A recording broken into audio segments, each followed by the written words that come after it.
Every week we're blessed to have my wife Mary lead the meditation. She's a certified clinical hypnotherapist, master hypnotist, success coach, all kind of good stuff, which just means she's got a lot of schooling and a lot of knowledge and a lot of experience in leading the meditation. She does a great job. So welcome, Mary. This week, as I was talking with different people about the meditation, when I learned meditation, I learned that prayer was where you got to talk to Spirit, got to talk to God.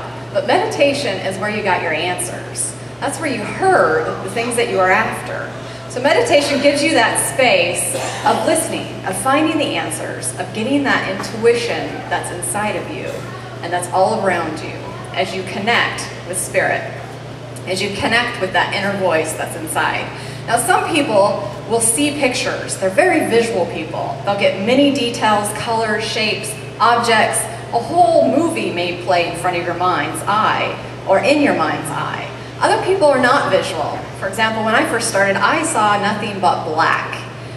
So I learned that the more times I would ask the question, my knowing would kick in. And as soon as I'd ask the question, the answer would be right there. So I would know the answer.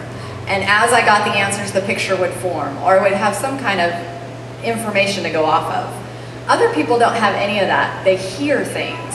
So if you are more in tune with your hearing, imagine that you have a guide or someone telling you the answers right there, giving you all the things that you're after. Other people, like my son, really connects with smell. So if he can smell hot bread or smell the rain, he'll be able to get a picture from those smells that he connects with. So everybody has their own way. So not everybody will see things, but as I go through the meditation, a lot of times I'll use the visual. Get comfortable in your chair so that you're relaxed. The more relaxed you are, the more deeper you will go.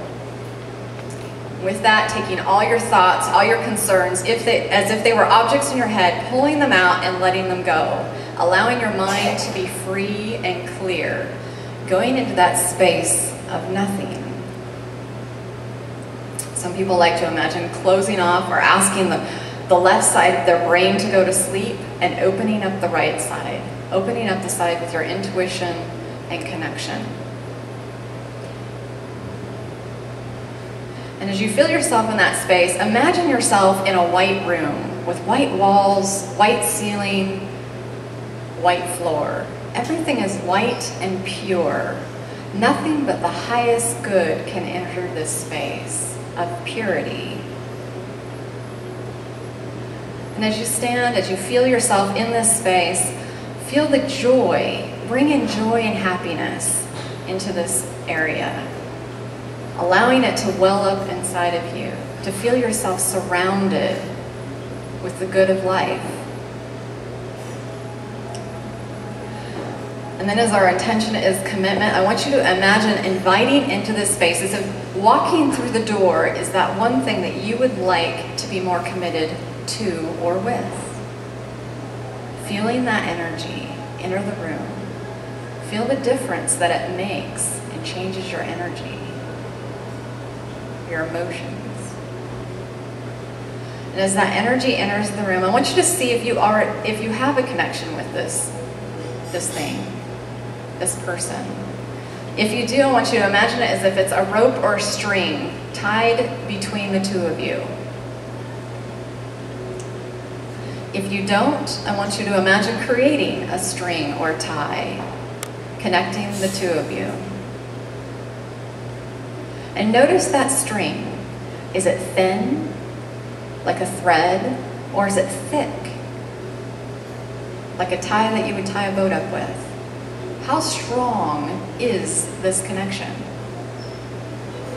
If you'd like to enhance it, feel that rope getting thicker and thicker. And if you're not sure if you want to enhance it, try it out. Give yourself permission to try it and notice what it feels like as that connection gets stronger. Feel all the positive things that come from this connection, traveling along this tie between the two of you.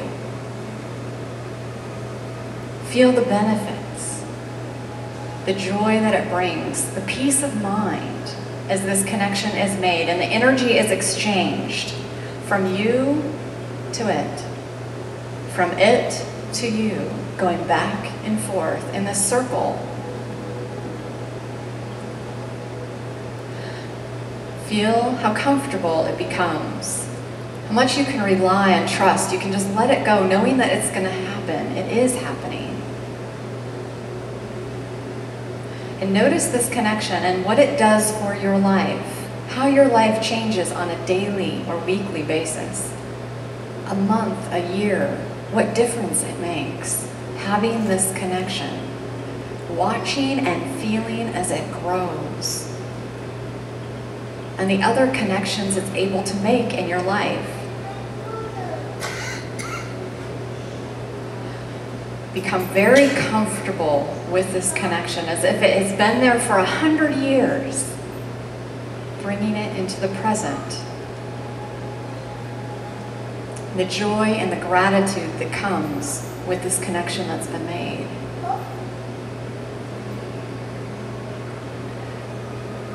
Thanking it, feeling gratitude towards it. And then when you're ready, bring it into your physical being. Feel it as it comes and joins you, as if sitting right next to the seat next to you. Feeling the people that surround you as you have this commitment, as you've made it.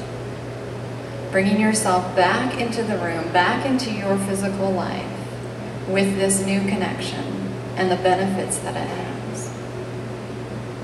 And when you're ready, you can open your eyes and stretch.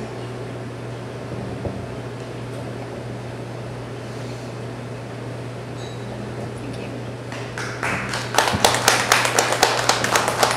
Every week in Connections, we have a dramatic performance. And we do because we can learn things by observing in a way that we can't learn just in our mind, just through processing information. This week, we're talking about commitment. Now, many people today see commitment as a one-way street. They tend to look at what they'll be giving up if they actually commit to something. The truth about commitment is exactly the opposite. When you choose to commit to something, it inevitably commits to you also. Come, let me show you what I mean as we join our friends, Fluttering Frank and Committed Carla, who are already engaged in a conversation on the very subject of commitment. Oh, I am free. Free like a butterfly. I bet you enjoy that absolute freedom, don't you, Frank? Well, of course I do. Who wouldn't? I've enjoyed that feeling of freedom, complete unattachment, and no commitments in my past. I enjoyed them then, but what I have now, I enjoy so much more. Really, Carla? What could be better than this unbridled freedom? Well, for me, commitment. The C word? I'm not even sure I could say it, much less live it. I used to think the same thing until I experienced its benefits. Benefits? Are you kidding?